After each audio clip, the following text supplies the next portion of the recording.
You've been 8 months living on board ships continuously. Continuously. Like it's true Die Hard cruising. Die Hard cruising. Hey, they didn't do that Die Hard movie, did they? Die Hard on a cruise? Oh gosh, don't say that. Yippee-ki-yay. I'd watch that. That would be good.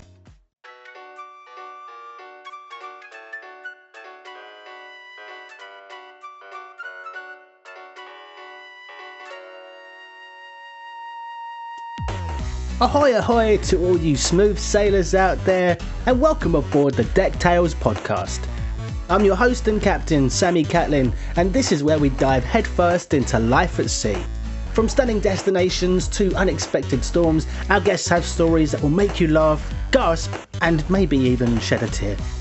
Whether you're a seasoned sea dog or simply curious about life on board, Deck Tales is your boarding pass to a world of nautical narratives. My guest today is Miss Belencia Wallace, aka Ladybug Travel, a full-time content creator who spent the last 8 months living on cruise ships, hopping between nearly 30 vessels while working, travelling and going live from ports around the world. She's a constant cruiser, turning the high seas into home and proving you really can bet on yourself one ship at a time. She's the first guest I've had who spoke to me live from a cruise ship, and so at the start of this call there is a bit of background noise, but after a few minutes she did manage to find herself a quiet corner. So let's anchor up and dive right in. Hi Belencia. Hello, how are you? Are you in a quiet space? Whereabouts are you? I'm in the library. It's supposed to be a quiet space, but can you hear background noise? I can. Are you able to say shush, this is a library? It's a group of people. It looks like they're playing Mahjong. Well, is the internet on board only accessible in public areas? Are you not able to do it in your cabin? I'm not able to do it in my cabin. Oh, okay. The joys of living on a cruise ship.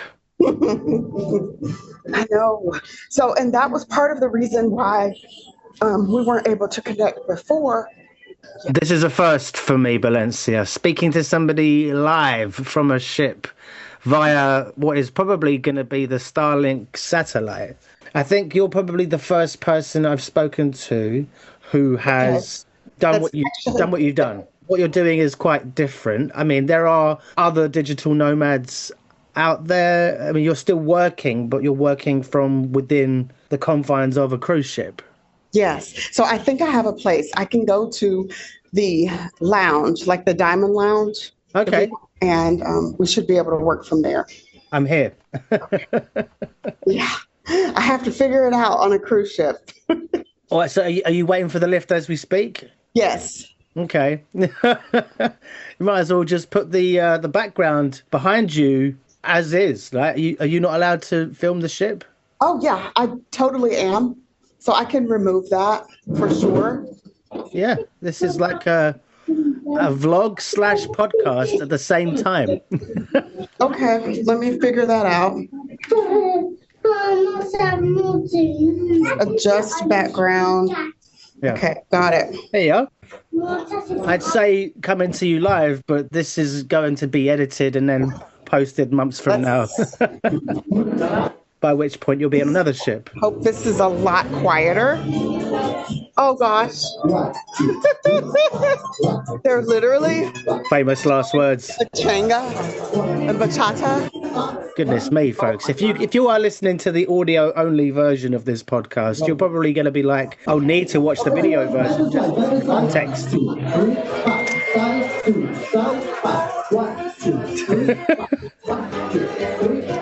I shall endeavour to edit this into a concise package. Oh, now we found it into a conference room. It's going to work. I have it. Okay. Is this too noisy? Well, we'll find out. Where are we? Were we out on the open deck? Yes, I'm out on the deck. Okay. I can't hear the wind. Well, that's a start. Okay. One more place. You sit down in a quiet space, and then all of a sudden, a gale force wind might come rushing through. Oh all my of a gosh, sudden. when I did my CNN interview, that was horrible. Okay, I have one more place I can go to, and that's the chapel. The chapel. I can't imagine people will be playing mahjong or doing salsa lessons in there. Unless, of course, it's the gospel hour. Oh my gosh, it's closed. Oh dear. How does anyone get any work done? Okay, chapel's empty, but it's scary in here. Well, you're in a safe place and that's quiet. It's not like Scary in here. I'm sure it's safe. I'm gonna sit at the altar. Why not?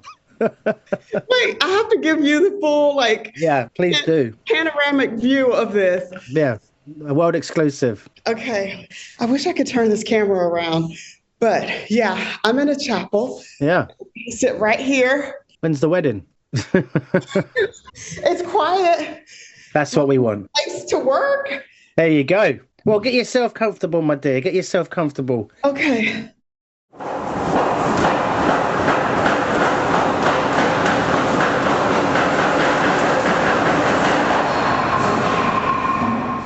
For the listeners or the viewers, if they've switched over at this point, your name is Belencia, otherwise known as Ladybug Travel. Yes. What's the ladybug thing? What's that? Is that your spirit animal?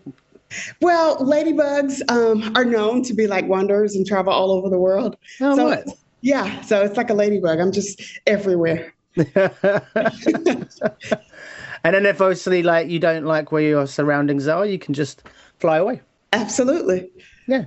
So you've been doing the cruise ship life Yes. for over a year now.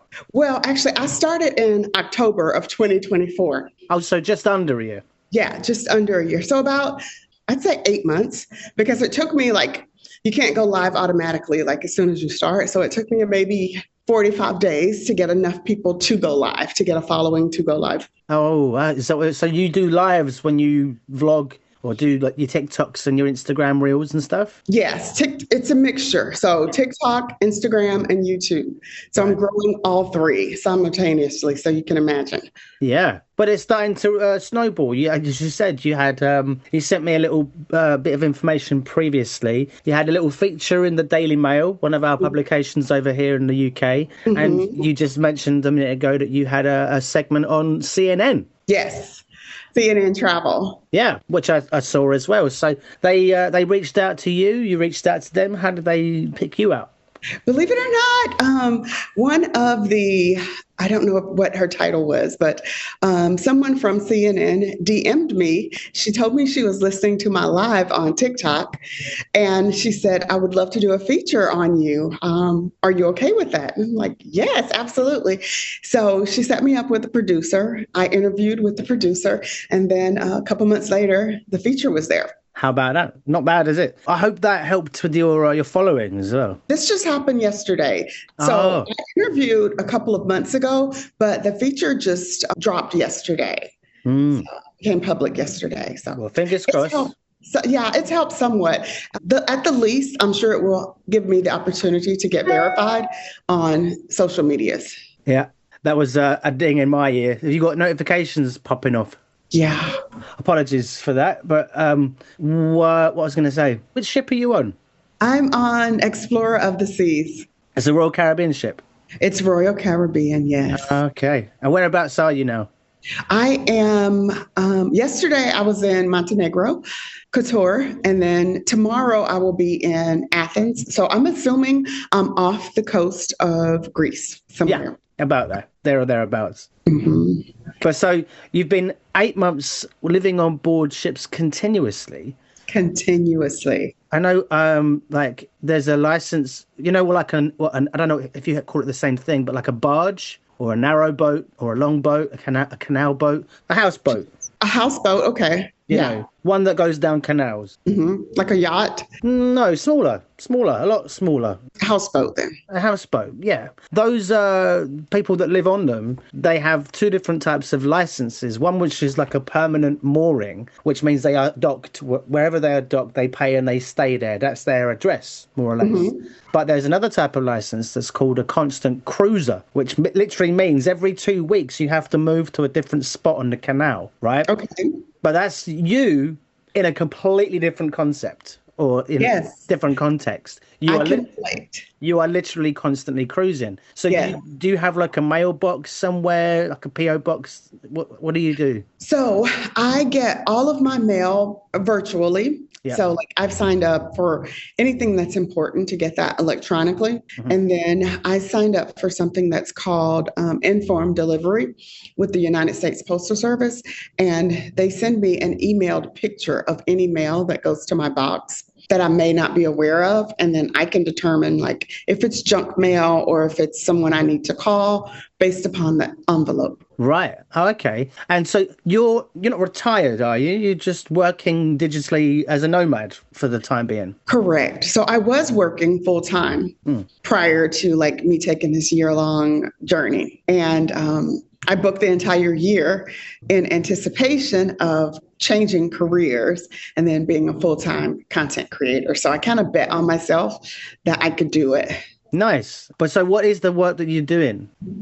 As a content creator? Oh, sorry. So no, the work you were doing before, you were working in, was it hospital administration? Yes, healthcare administration. So you've given that all up because you can't do that remotely, I'm guessing. No, I definitely can't do that. You need to be there. Yes. And so now the content creation is your full-time gig. Well, it's growing. Yeah. And I understand it's going to get bigger and bigger and bigger. Well, that's the hope, right? That's why anyone goes into it. Have you found it stressful at all, or are you coping quite well? I mean, you're doing content creation in a pretty relaxed setting for the most part. I found that it depends on the person because you're never done. Yeah. Like you're never finished. You can I'm never finished. It's always in the back of your mind that you could be doing more or there's more to do. Exactly. You can improve on your intros and your outros and things like that. Have you come across any other content creators? Not necessarily. I'm recognized a lot in the cruising community now. Oh, wow. So typically, I'm recognized at least once on every sailing. But that's in Europe, but in the United States, very much so. Wow, it means it's going well then. It means it's taking, it's starting to snowball and build. Yes. What is your handle or your social tags if you want to push them out there so people can find you? So on TikTok, Ladybug Travel.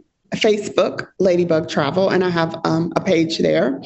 And then on Instagram and YouTube, it's official Ladybug Travel. There you go. So those are all the links. And what's the angle, if you like, that sets your content apart from others? Well, my angle, I would say, just a year at sea, and then it gives you the opportunity to see the daily ins and outs of cruise life. Not necessarily like one person going on for vacation for a week when you get on and they're like, oh, I'm live on a cruise ship. Like you see it in and out every single day. And then also the destinations. Like I'm going all over the world. So it's the destinations versus just like a Caribbean cruise. You're coming with me all over the world. I'll have destinations in South Africa and Singapore, Morocco, Namibia, Cape Town. So I think that's something unusual. So you're doing live streamings when you go ashore, or you're just filming content and then putting it out there later? I do both. I do both. When you go out on excursions and the like, you're kind of taking people along for the ride and they're living the experience vicariously through you. Absolutely. That's nice. So what's been, because it sounds like the dream to a lot of people, right? You know, on paper it sounds fantastic. But what are some of the things that people should know that it's not all sunshine and rainbows if they was to try to do something similar? Like, what would your warning shots be? Well, you'd have to be incredibly organized, number one, incredibly organized. And I had this all planned out before I even went on a cruise ship for the first time with this journey. And then secondly, it's not all relaxation because I'm up every single day, 6 days a week, I'm in a port. So that means 6 days a week, I'm walking around in the heat, being a tourist and just seeing everything. So like you're constantly on the go. And I kind of haven't figured that out yet, how to pace myself. It's different than the crew where, they stay in and rest because they've been to these places so many times. But so I do have to, I'm learning how to pace myself. Yeah, that's the point. They're kind of numb to these places because they've been there, done that, got the T-shirt. And you're like, every other day, no, I need to get I need to get that fridge magnet or that T-shirt or that key ring or something. There's always a chance for you to go and see something else. Yes. I know that when I used to work on the cruise ships, there was a package deal that you could get that was a cruise and stay or a stay and cruise. So you did 1 week at a hotel and then 1 week on a cruise ship. Mm-hmm. And the week and the version that most people said was better was to do the cruise and then stay, because after you've had a stay on board a cruise ship for a week, you need to just sit by a pool in a hotel and chill and have a holiday from your holiday. Yes, absolutely. Yeah, it is very, very tiring. Yeah. So what you're doing is like, well, on the go travel, of course, but you're documenting it, you're working your way through it. So you're sharing that adventure with people. What are some of the highlights been so far? Positive highlights? Oh, positive highlights. Number one, like the cultural experiences. So some people cruise and the ship is their destination. For me, the ship is just my vessel to see the world. So it's less about the ship and more about the places that I get to go to. And I don't do the cruise ship excursions. I will do like rent a car and try to hit every excursion that's on the list that's possible. And some of the best places, I've really loved Rhodes, Greece. And yeah, I love that place. And Curacao was one of my favorites in the Caribbean. Wasn't that where Amy Bradley went missing? I think so, yes. You didn't see it, did you? I haven't seen it yet because...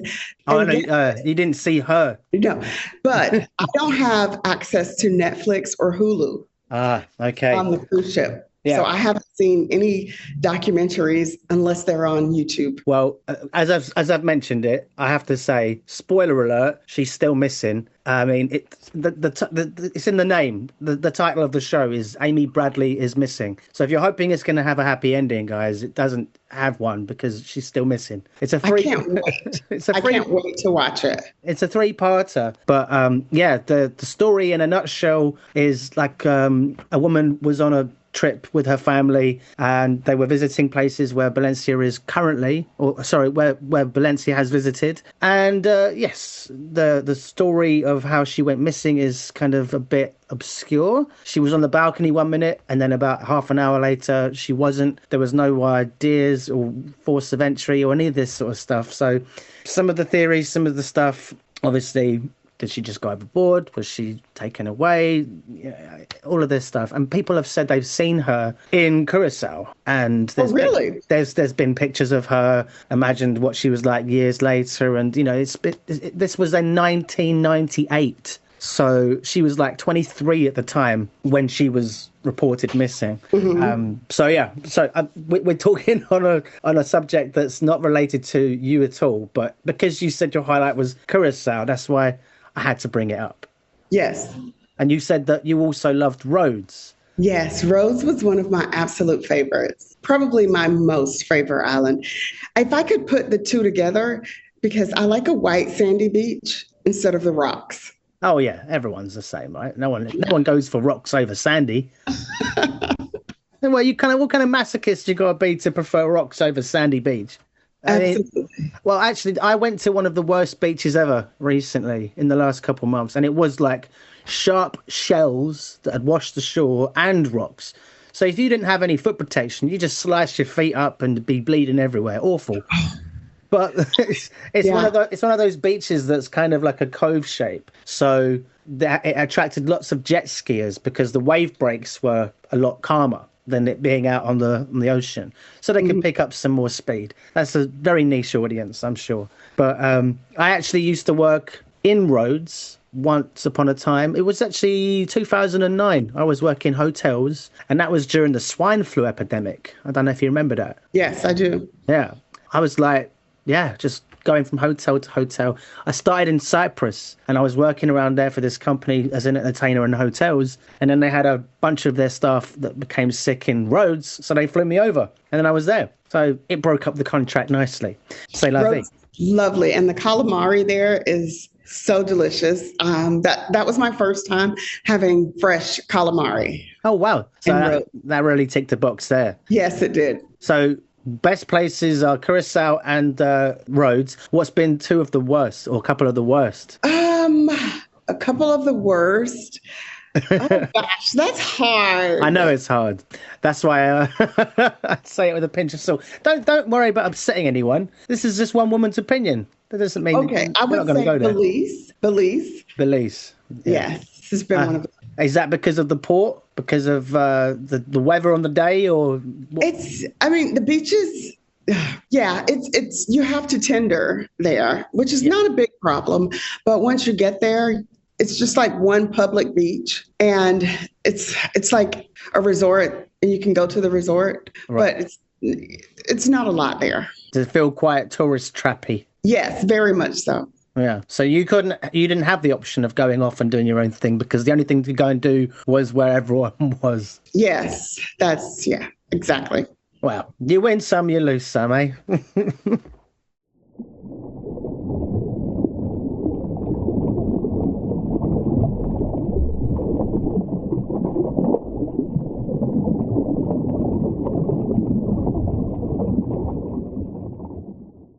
But so you've been on how many ships now in counting? Oh my gosh. Don't tell me you've lost count. I have. It's right around 30 at this point. About 30. And so you're staying on board for like a week, 2 weeks each time?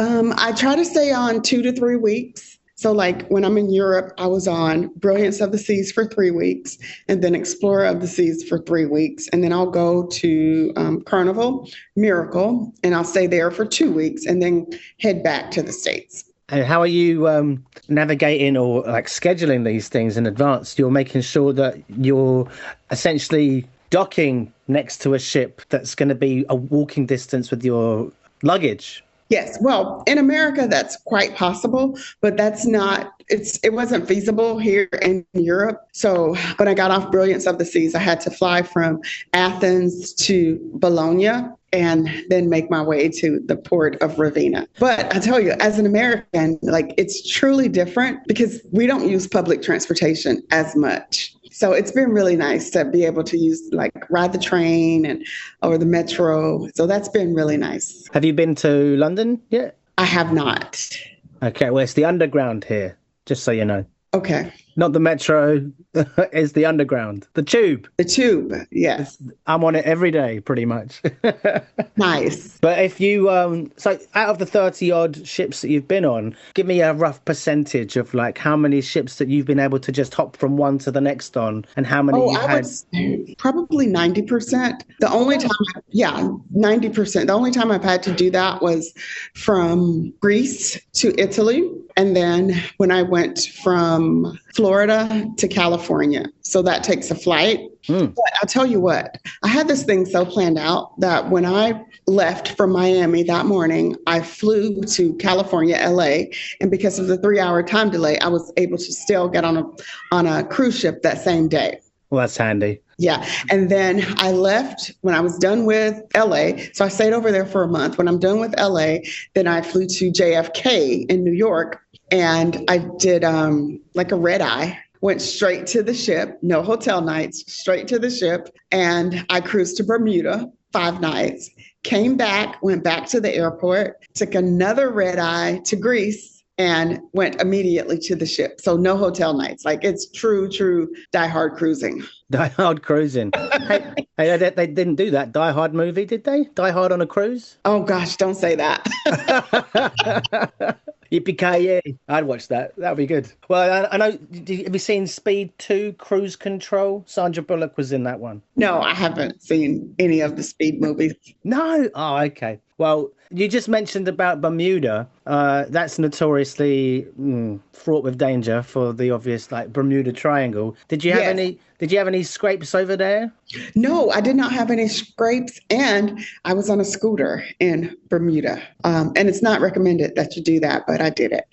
But no, it was fine. It was fine. And have you had any like rocky or sort of scary moments? Let's see. The only scary moment I received, I was going out of one of the doors on a cruise ship and I cut my foot. So that's the only thing that happened. And then I was afraid when my flight was delayed from JFK to Athens by 5 hours, and the ship literally waited for me. Oh, wow. Yeah, that's a rarity. That is a rarity for one person as well. Well, and I called the number for the main emergency contact number for the cruise line, and they called the actual ship, and someone from the front called me on my cell phone, and this was in Greece, so I don't speak any Greek, and she just said, let me speak to the driver that was taking me. She and the driver talked. When I came to the dock, they were waiting on me, so it was really nice. Oh, that is handy. Well, it's pretty unheard of as well. I think we'd have to wait for busloads of people if they were all delayed. But if you were the one person, I mean, that's incredible. And that was with Carnival. No, that was Royal Caribbean. Royal Caribbean. Are you loyal to Royal? Well, pretty much so. I do cheat a little bit when when the schedules don't collide. I have to cheat a little bit. So like Sure. I'll be on a Miracle ship, and then for Easter holiday, I had to go on Carnival because Royal's prices were just not within budget. Yeah. But so you're are you relying on your savings to get yourself through this first year a little bit? Yes. Yeah, and you're hoping that obviously like, in a little bit you'll be able to kind of it'll be like this revolving door of business and travel and commerce and all together. I'm getting a lot of traction as far as like brand deals and offers like that for marketing. I'm actually I can't do it all. It's just way too much. It's overwhelming. What kind of brand deals are you having to turn down? A lot of travel things like travel applications, things of that nature, and travel merchandise, backpacks, just you name it. They've asked me to do an ad for it. And you're saying no to everything? Who's your main sponsor? Well, even cruise lines, it depends on the time because it does take time to make ads. And then I also need time for my audience. So it just depends on the time. And I'm trying to create a balance. And I'm getting to the point where I need help as well. Have you been offered, well, because it's just happened only recently that they've launched the Star of the Seas. Mm-hmm. And with the maiden voyage, right, that's taken place, they invited all of these influencers and celebrities on board to basically be there to show off the lifestyle of what it's like to be on the now largest ship in the world. Did you not get invited on that one? No. I did not get invited. Not this time. Maybe next year. Well, most likely, I would say next year, because you have to realize I've only been doing this for 8 months. Yeah. And then the first 2, I wasn't known. You think that, I don't know, people who are like the most loyal platinum members would probably be on that maiden voyage? No. No, it's mostly celebrities and influencers and people that just kind of essentially showcase what it's like so that all the followers everywhere, anyone can just be like, oh, okay, that looks awesome.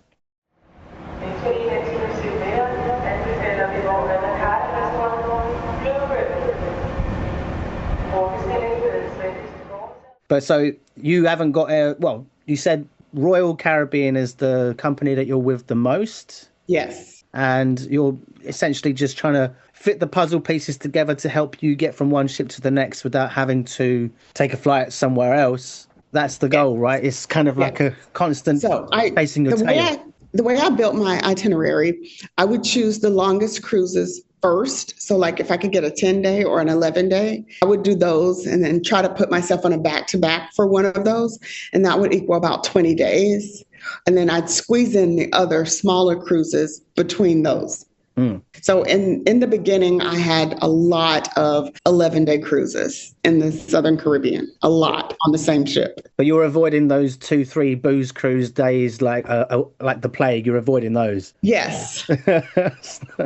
Not in keeping with your itinerary. And plus, you've got no desire to go and see those things anyway. Well, and you get the best destinations when you're like it's a give and take. If you want the newer, nicer ships, you're not going to go to the most exotic locations. Is there a list of places that you're on your world map, places that you're checking off that you want to go to, that you've been to, and places that you've not want any reason to go back to and stuff? Is there a lot of places that you want to go to still, I'm assuming? Yes, but most of the places that I want to go to, I'm going to have the opportunity to go to this year. Oh, nice. Yeah, so I'm going to go from Barcelona to Cape Town with stops in Morocco, Namibia. I'll have the opportunity to go to Mauritius and then keep going to Singapore. So that's nice. And before I started this journey a few years ago, I cruised from Singapore to Dubai and then Dubai to Barcelona and then Barcelona to the United States. And that was like 45 days. And I had stops in India, 2 stops in India, Oman, Jordan, Israel, and then Dubai. So I've been just about everywhere I want to go no, I do have one place, Hawaii. I haven't been to Hawaii. I haven't been to Fiji, like the Australian crossover. I'm going to do that. Yeah, no, all of that stuff. And French Polynesia and all that sort of area. Oh, that's I haven't done that. That's great areas to travel. So you're not bored of it yet then? You think you can do this for a while? No, I'm not bored because I'm getting to see new places. So this is my first, well, I've cruised in Europe, but this is like my first time really the Greek cruise and going to Croatia. So all these things are new to me. So no, I'm not bored yet.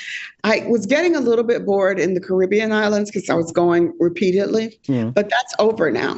When you packed up your job in hospital administration, had you been on a cruise before? So you kind of knew what you were getting yourself into before you started this journey? Absolutely. I was an avid cruiser prior to this journey. I was going to say it would probably have been a bit of a leap of faith if you hadn't even tested it before you'd gone on, like, committed to this whole thing. I would not advise anyone to do this without trying it first. Like, I cruised for 45 days a few years ago. And actually, when COVID hit, I was on my second time of cruising for 45 days. And I was actually in Barcelona, and my Spanish is muy mal. And I was in Barcelona and I had no idea what was going on. Literally on March 15th, 2020, I was on Allure of the Seas and just doing my own thing. I sailed from Florida to Barcelona, and then I was going to fly from Barcelona to Turkey, and then I was going to cruise to Dubai. And I was redirected and the world shut down. And I did have the opportunity to go to London, but it was just to the airport. And I went through Heathrow, I think it was. And then at this point, I just took any flight back to America. I ended up flying back to Florida, and I live in California, which was 3,000 miles away, and had to drive that distance. Flipping hell. Tell me about it. But, I was just glad. How long did that take you? It took 3 days. Okay. Pretty good. 3 days to do 3,000 miles. 3 days. It was like 1,000 miles per day. How many coffees did you go through? Jeez. Oh, gosh. So many.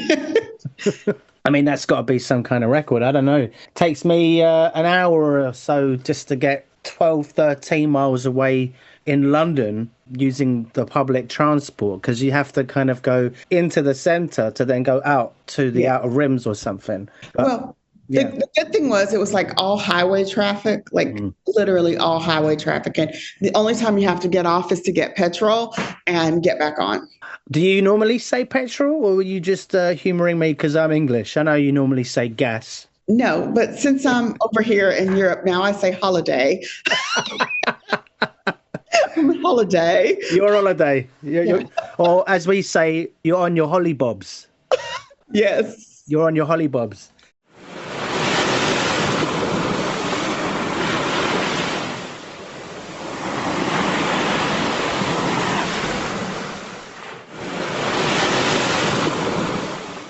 So you've taken to life in Europe a little bit. You're embracing the culture. You're soaking up the lingo. What has been some of the best things that you've learned so far?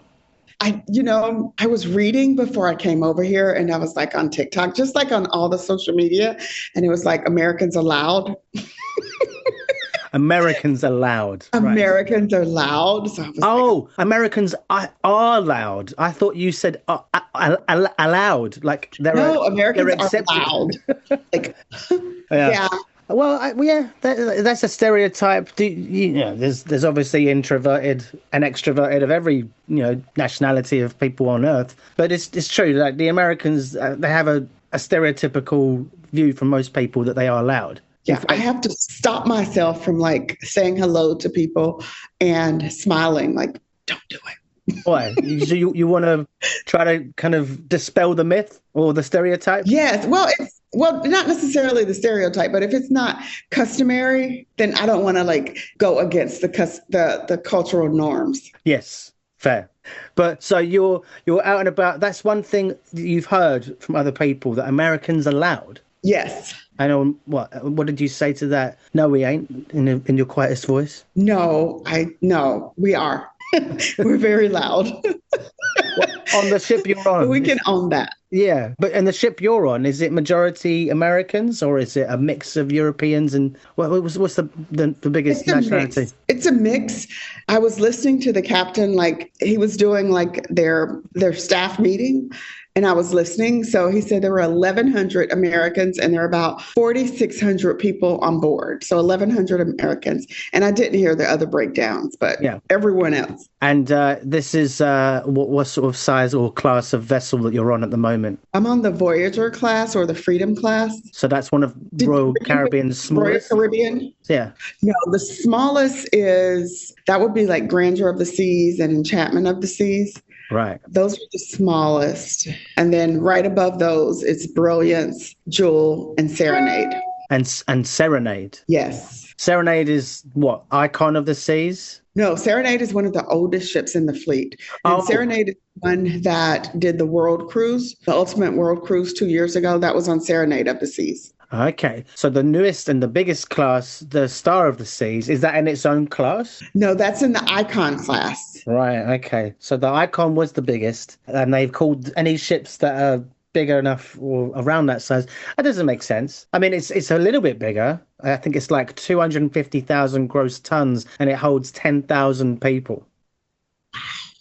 How does that sound? That is amazing. Do you see yourself going on that one?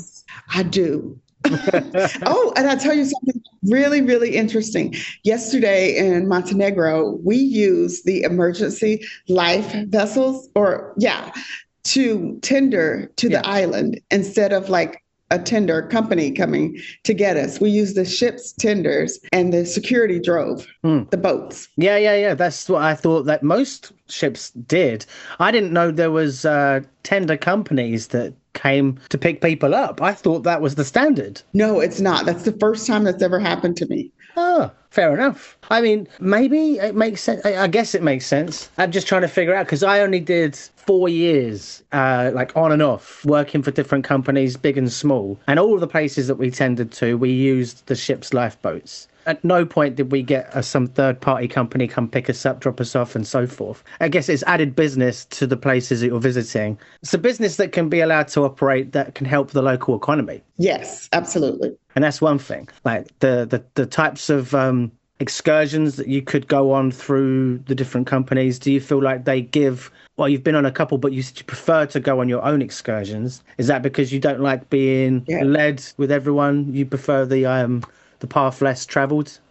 Well, yes, that, but also I want to see more of whatever country I'm in.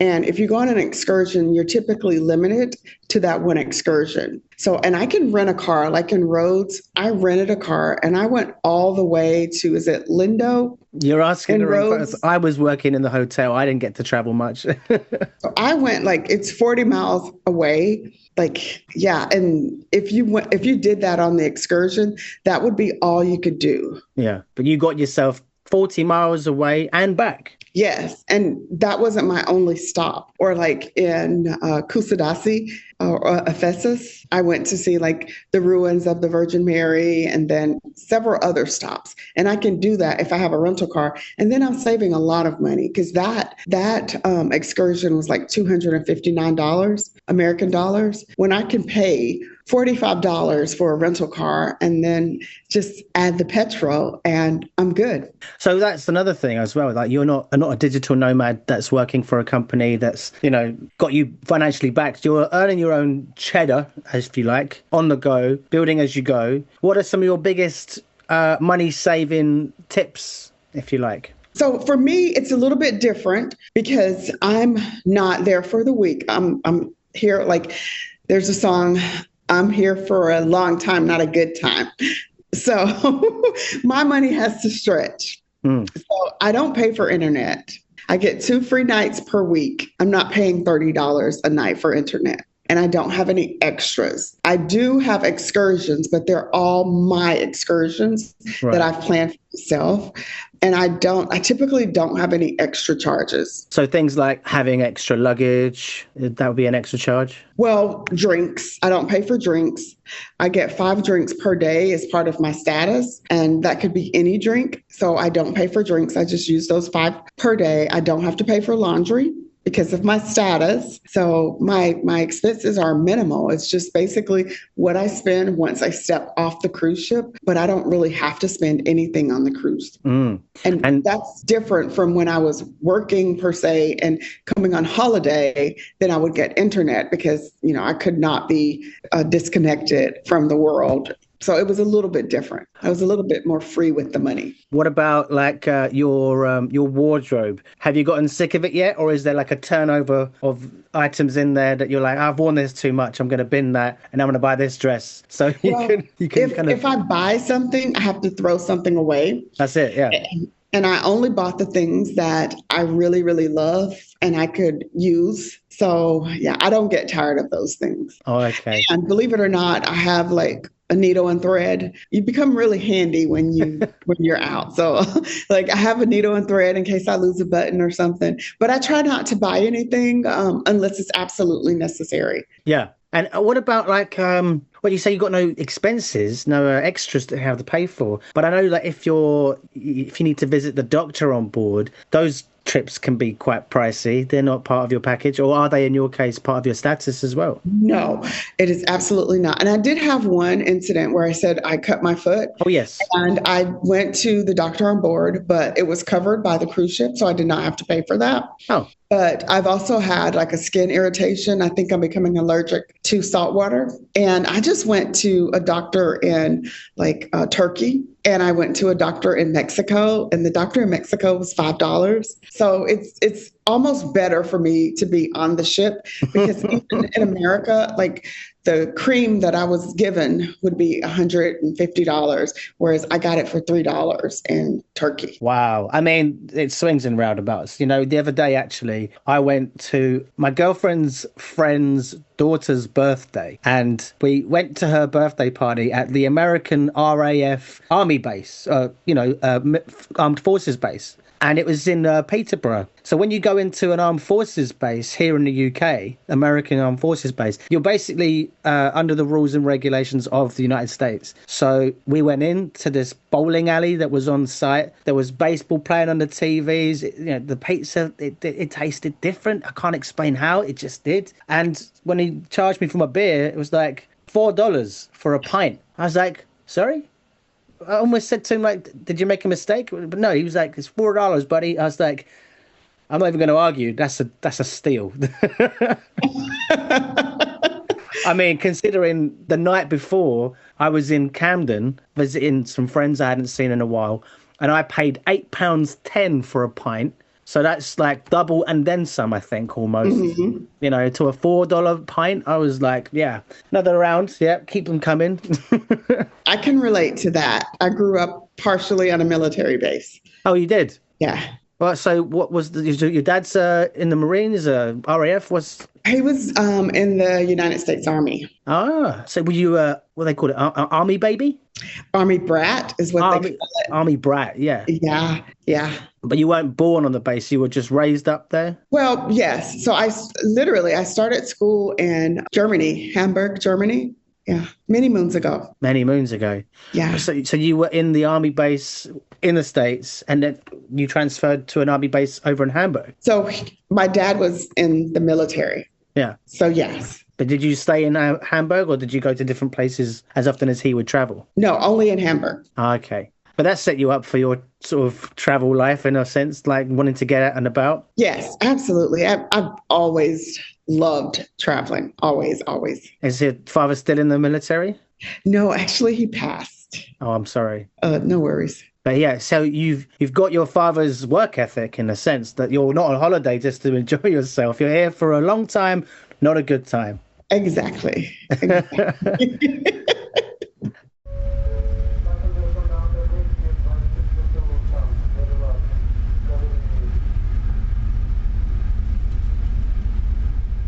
Where would you say is somewhere that you just have to go to next, like that you're top of your list, that you're just begging to go to? Top of my list, I would say Africa. Like, I'm really excited to go to Morocco, Mauritius, Cape Town, Namibia. Like, I never imagined myself going to those places. So I'm excited about that. And places that I've been to that I was excited about, Dubrovnik, I was excited to go there. Are you a Game of Thrones fan? No, but I have to watch it now.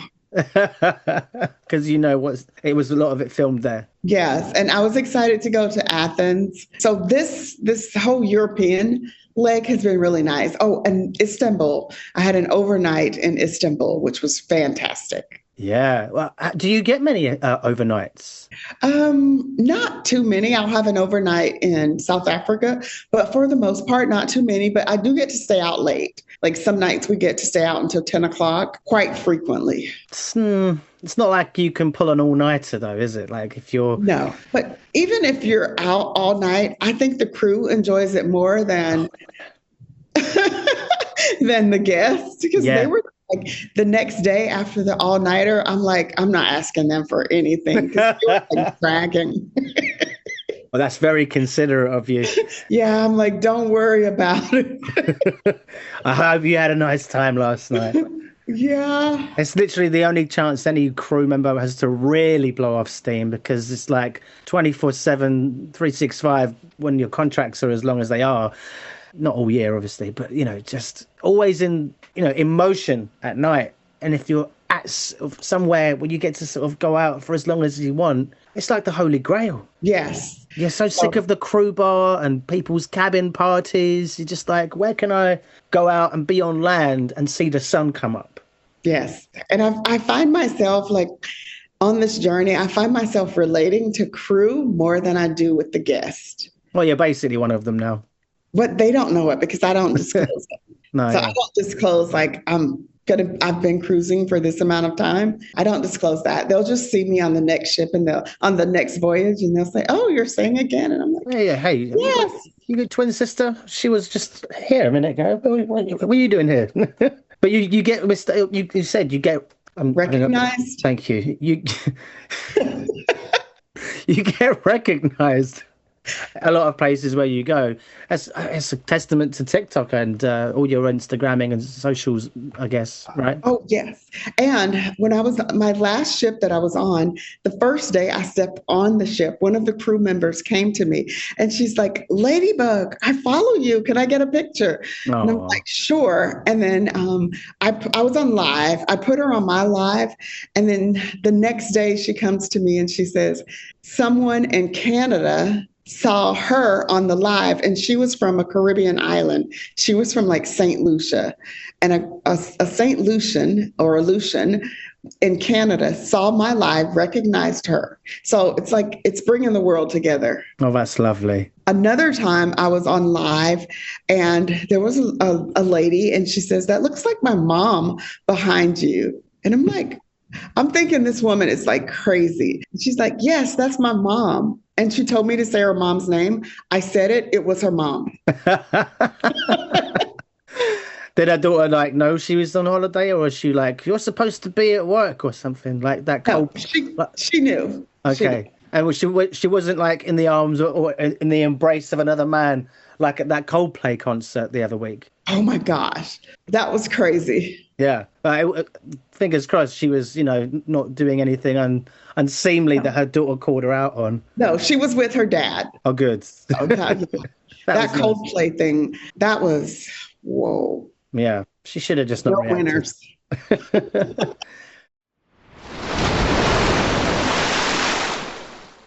When you well, you said you get called out and recognized, and people shout, "Hey, Ladybug!" Yes. That's your moniker. That's your sort of stage name, if you like. Maybe I need to get myself a little insect stage name. It might help. I don't know. But so, have you gone through different names, or have you always been Ladybug? I have always been. That's my traveling name. So when I chose Ladybug, then I noticed that there were other people that chose it for the same reason. But I'm the biggest Ladybug, so I can't change it now. Have you Like got a if tattoo? no, I'm not getting a tattoo. Oh, you're not going to commit just in case. No, no, no, no. I'm not going to commit. You're the biggest Ladybug in terms of what, like followers, Yes, followers and then just a digital footprint. right? So, Are there other Ladybugs battling it out, and you're just like fight amongst yourselves? well, the thing is, I'm still contemplating if it's a name that I should keep because there are others out there, and I do need to have a unique name. So I don't know how that would work with me being known as Ladybug. Mm. Well, it's pretty PC. I mean, it's not like it treads on anyone's toes or anything like that. You know what I mean? It's pretty safe. It's safe. Yeah. It's safe, but there are variations out there. And when they're looking for me, they might click on another variation. Mm. Well, you gave us the links to yours. With your content, the stuff that you're posting, you said it's like the stuff that no one else gets to see or whatever. Like, but do you get moments when you're on your cruise and something happens and you just missed it and you didn't have your camera ready and you're like, damn it, now I can't share that? Does that happen quite a lot? Not a lot because I typically have my camera all the time, but sometimes I don't share things just out of respect for other people. Like I don't share negative news at all, Mm. just out of Well, respect. yeah, negative news like what, for example? You don't have to name names, but just the kind of things that you avoid posting. I've seen someone that was inebriated and fell down with a black eye, or yeah, and once we were rocking really, really bad, and an elderly lady fell, and then the next day her whole face was black and blue. I mean, I'm not going to post that. No, yeah. I got the video and I have it, but I'm not going to post it. Or if someone falls down, I'm not going to post that. Yeah, no, well, Good. you can probably be sure that someone somewhere posted it without her consent, right? I mean, that's another thing, right? Like in the age of social media, can you really ever just enjoy yourself without thinking someone's going to be filming at some point? No, you can't. Yeah, because when I was on ships, no one really had a smartphone. It was in its infancy, and so was social media. So it's like the things I remember, they're only snapshots in my mind or pictures. There's not a great deal of videos. Hmm. And because of that, I think sometimes those memories were only able to exist because we weren't filming everything all the time. People were a little bit more at ease, I guess, or not as self-conscious. I don't know. Yes, yes. And even like it's difficult because if I'm on a cruise ship every single day, then I realize I have a presence. So I kind of pull back myself. Like I may not go to the dining room like I would if I were not worried about cameras. About, yeah, just being seen. Yes. Yeah. I wonder how things are on the Star of the Seas that's full of influencers. They're filming each other's content. Everyone's filming somebody or something. It's just like everyone's on high alert. No one can Yes. relax. And they're all trying to be the first ones to get it out. And they're the first ones on that ship, so they've won already. But yeah, as you said, they're all trying to be the first. God, it's like breaking news, isn't it? Everyone wants to be the first to report on something or share something. Yes. And it's a never-ending battle. So what's been out of the ships you've been on, the 30 odd ships you've been on, one of the most amazing technical like wow factors? I know they've got, roller coasters and slides and all of these kinds of things. Is there anything that stands out that you've seen on a ship that you haven't seen on land? Wow factors. I actually did the simulated skydiving. Oh yeah. I tried that. That was nice. And I don't think I would do that on land, but I did it on the ship. And when you're doing that on the ship, were you doing that whilst the ship was at sea? Yes. Okay. And was the ship rocking as well, or was it pretty calm? You really don't know because you're in a wind tunnel. So you're not aware. And then also I rode the North Star. It's like it goes up 350 feet above the cruise ship and then goes on the side. So I was on that as well. The North Star. I've not heard of that. That's kind of scary. So these things are obviously these companies are coming out with that they're like pull factors for getting people on, because it's like, oh, they're the first to have this, they're the first to have that. Nothing of that sort is really like a pulling factor for you. It's more about the convenience of getting to this ship to that ship, right? Yes, right. Oh, one other thing I've done that was very interesting: zip lining on a ship. Oh God. Yeah, zip lining on a ship, and I'm zip lining above, and you're looking 9 stories down. So that was fun. I don't know if I could do that. I don't know. I've done a bit of zip lining, but like one is high, too high. Like treetop, around London, we've got a thing called Go Ape. I don't know if it's a similar company that does it in the States, but we've got one here. There's got about 4 or 5 locations, I think, and they zip line. You do it all yourself, but. That sounds horrible. Oh, and you're zip lining down the side of the ship or over the top of it? On the top. Right. Okay. On the top, but there's nothing there on the bottom. Like on the bottom is the promenade. So it's like 9 stories down. Yeah. But is there a netting underneath, or is it just it's exposed? Yes. Oh, God. Imagine someone going for a nice peaceful walk and then all of a sudden you come whizzing down and you just screaming top of your lungs. So, with the ships, like you said, 10,000 people on a ship, what can we do to make it bigger and better? Have you got any ideas? What could you do? These things just like, I don't even think like that. Yeah, like you're in it for the location rather than thinking of the ship as the destination. Right, because for some, the ship is the destination, and you do need more than a week to really explore the ship. Mm. Do you feel like most ships you've been on at this point, you're kind of like, most of them, they're kind of the same? Most of them are kind of the same, but once you get to the level of the Icon, it's new, it's different. Or if you're on the Oasis class, like the Symphony and Utopia and Wonder, those ships are so different, and you do need about 2 weeks. But so you're doing this all on your own? Yes, all on my own. There's no one that's come along and joined you for a week here or there, like from the family side of things? Yes, I have had family to join me from time to time. Right. And then when the family are on board with you, do you take extra moments during that time when your family are with you to have more fun because you're not kind of just by yourself and kind of slugging it out? No, I think I do more. Because when you're entertaining, you're trying to show other people a good time. That's true, yeah. So I feel like I do more. So in that sense, you're basically saying to your family you would appreciate it if they visited less. Well, you have to go out to dinner and you want to show them around. So yeah, I do more. Yeah. No, it's the same. Well, I say it's the same. When friends come visit you in like London, you feel that pressure to do something, and there's so many options for things to do, and you can be overwhelmed with choices, and it's just like, I don't want to do anything. So, okay, misery. Jeez, what can I do? And it's like, okay, we'll just stay in and play a game or something or watch a movie.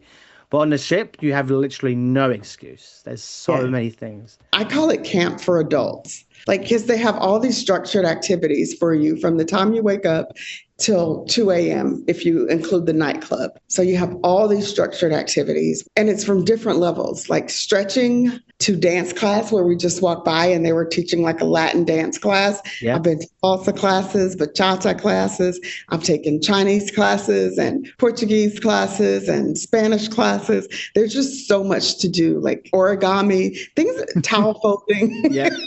Yep. Egg drops. There's just so much to do on the ships. What's an egg drop? Egg drop is when you build some type of contraption and then you drop the eggs from like the 10th floor into the atrium. And if your group builds something and it doesn't crack, then you win. What do you win? A free cruise or a company branded pen? Yeah, a keychain. Yeah, something like that. But it's fun. It's fun. You get to keep the egg. And trivial. Like there's a lot of trivial too. Yeah, oh yeah. With 10,000 people, if you're not part of the trivia and you're walking through and you hear the question, you just shout it out. I really hated those people. I imagine it's a lot harder to police a quiz when you've got that many people on board. I've done that one time by mistake. Cool. I would never do that again. Did you get the finger wagging of a lifetime? Oh gosh. No, it was verbal.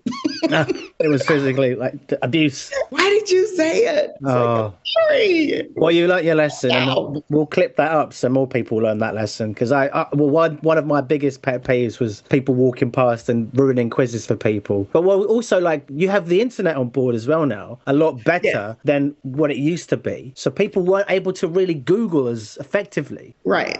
So how do they crack down on cheats? Do they have to collect everyone's phones at the start, like children in a classroom? Well, no, I mean, really, you could tell who's cheating because you're not going to know the answers to these random questions. Yeah. And if someone's got 20 out of 20, it's like, yeah, you're cheating. Yeah, come on, dude. We're here for the fun of it.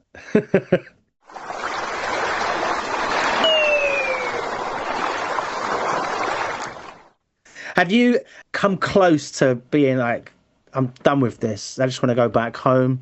Have you, like, what's the closest? Not at all, not at all. Wow. No way. Because I still have so much to do. There are so many places I haven't been. So I can't say that. And that's when I talk about pacing myself. It's hard to pace yourself when you have the opportunity to go to Santorini or Mykonos. So do I pace myself and stay on the ship? No, it's not an option. Not in Santorini or Mykonos, no. Yeah, it's not an option. So it's not an option for me to say I want to go home when this trip is already paid for. And I may not have the opportunity to go to Morocco again because that's a big deal. But so how many ships in advance are you booking? Oh, it's all booked. So when I started in October of 2024, the whole thing was booked. Wow. Okay. So when's your last one booked? December 1st is when I will be done. And then you're home? That's it? Then I'm going to Vietnam for 2 months. But you'll be land-based? Yeah, land-based, just to relax. Oh, yeah. You need a 2-month holiday after your tough, long year at sea. Literally, I'm on the ship and staff go home and come back, and I'm still here. Well, there's always a turnover of crew every day of the week. Like there's thousands of crew and they've been at sea for 3 to 7, 8, 9 months, 10 months. I don't know what the longest contract that is available is. My first contract was 10 and I never did another 10-month contract. That was too long because when you get to the midpoint of your contract, you get the mid-contract blues and you're like, oh, I've done exactly half of what I have still to do left. But it's not like that for you. You're not counting down the days to the 1st of December. I'm guessing you're dreading it because then the adventure will be over a little bit, or how do you feel? I'm dreading it. You are dreading it. Yes. And I've been on this ship. So for my Halloween, my birthday, Christmas, New Year's, Easter, Valentine's Day, like every holiday I've been on this ship. And has there been any, dare I ask, Belencia, any romances? No. But I will tell you something that happened. I was on Symphony of the Seas on Halloween, and there was like a contest, and they had smoke machines, and the fog machines or smoke machines set off the fire alarm sprinklers. So that was something that was unique. And you could not tell anything the next day. It did not even look like it happened. But that happened in the promenade area. Yeah. But you deflected that very well. I asked you about romances. You tell me about sprinklers. Yes. Fine. We don't have to go there. That's fine. What other questions can I ask you that I haven't asked? What would you say? How do you draw the line between having fun and staying switched on whilst you're, in quotes, working? I'm always working. Yeah. Yeah, So it's always in the back of your mind. So those 5 free drinks you get a day as part of your status, you're not like saving them all up for the end of the night so you can glug and then pass out. No. Typically, I don't even drink them all. And also I can use those for like virgin mojitos. That's what I've been drinking lately. So yeah, I don't use them all. And I also get like the 1 liter of water when I'm off the ship. So I'll get like a liter of water to take it. I can use it for that too. And with your internet allowance, are you doing all your businessy stuff like you're uploading and everything on the day when you have like, your free internet? Yes. Yeah. And that's when I have to, it's a very busy day. So Mm. my C days are very busy. I have to go live. I have to respond to everyone. So it's a very busy day. That's hence why we heard a few dings going off throughout this call. Yes. But so you had another podcast that you were doing before this one. Yes. So that is literally a testament to you literally being very, very busy. Yes. And I have another one after this one. Oh my goodness. Wow. Well, I shouldn't want to keep you much longer in that case. And last week when we were scheduled, I had one before as well. And But oh yeah, because this is it's the second time, right? Yeah. yeah, but it's great. I love it. And I love it. what are these other podcasts that you're on, just out of interest? Well, one was I was talking with the lady that about cruise.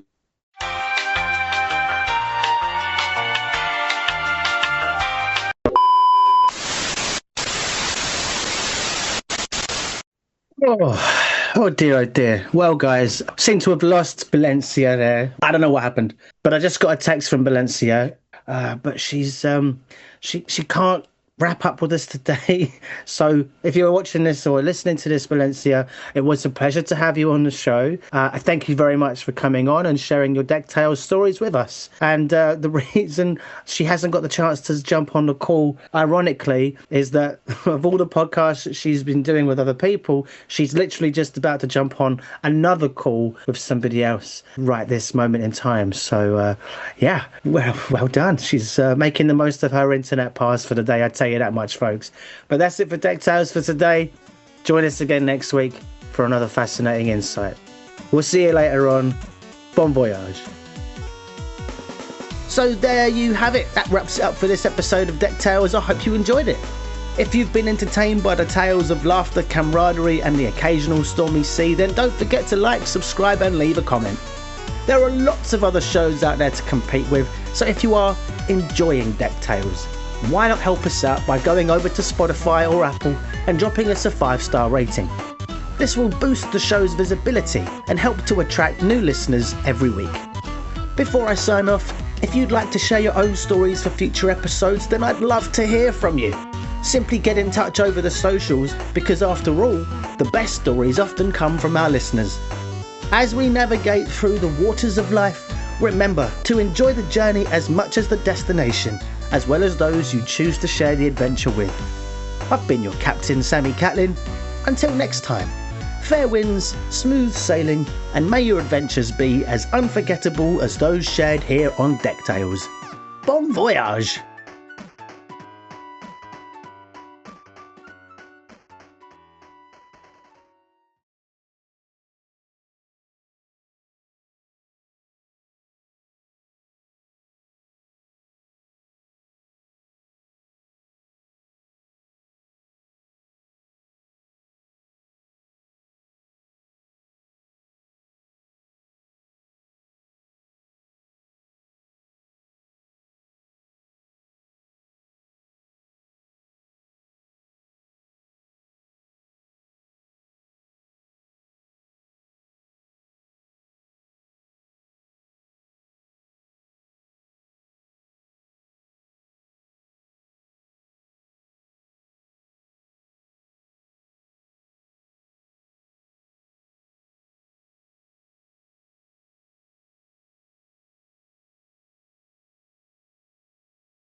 My guest today is Miss Belencia Wallace, aka Ladybug Travel.